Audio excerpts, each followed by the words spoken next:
Komisi Pemberantasan Korupsi Republik Indonesia berhasil OTT di Mandailing Natal, Provinsi Sumatera Utara. OTT yang dilakukan KPK tersebut viral dan dibicarakan banyak masyarakat Sumut dan nasional. KPK menetapkan dan menahan top Kepala Dinas PUPR Provinsi Sumatera Utara dan 4 orang lainnya sebagai tersangka dalam kegiatan tangkap tangan atas dugaan korupsi berupa suap terkait proyek pembangunan infrastruktur jalan di Provinsi Sumatera Utara. Para tersangka diduga melakukan pengondisian dalam lelang 6 proyek pembangunan infrastruktur jalan di Provinsi Sumatera Utara, senilai Rp231,8 miliar dengan memenangkan PT DNG dan PT RN perusahaan milik Kir dan Rai. Para tersangka penerima diduga menerima uang dari tersangka pemberi sebagai imbalan karena telah dimenangkan dalam proses lelang yang dilakukan melalui e-katalog. KPK menyayangkan atas terjadinya penyimpangan anggaran dalam pembangunan infrastruktur yang terjadi di Provinsi Sumatera Utara ini, karena dengan penyimpangan yang dilakukan oleh para tersangka, berdampak pada pembangunan jalan yang tidak optimal dan masyarakat yang terkena dampaknya.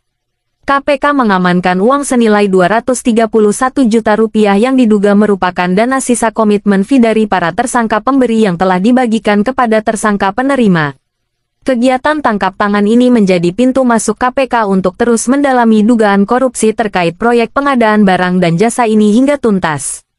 KPK melakukan kegiatan tangkap tangan atas dugaan korupsi berupa suap terkait lelang 6 proyek pembangunan infrastruktur jalan di Provinsi Sumatera Utara senilai Rp231,8 miliar.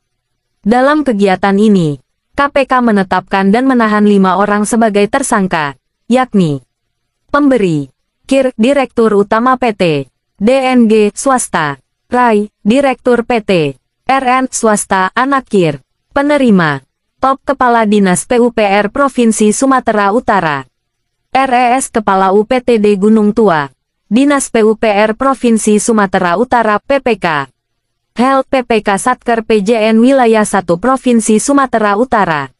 Sebagai upaya pencegahan, KPK akan memberikan pendampingan kepada pemerintah daerah melalui Monitoring Controlling Surveillance for Prevention (MCSP) agar pengelolaan pemerintah Provinsi Sumatera Utara dapat berjalan secara transparan, akuntabel, dan mengedepankan kesejahteraan masyarakat.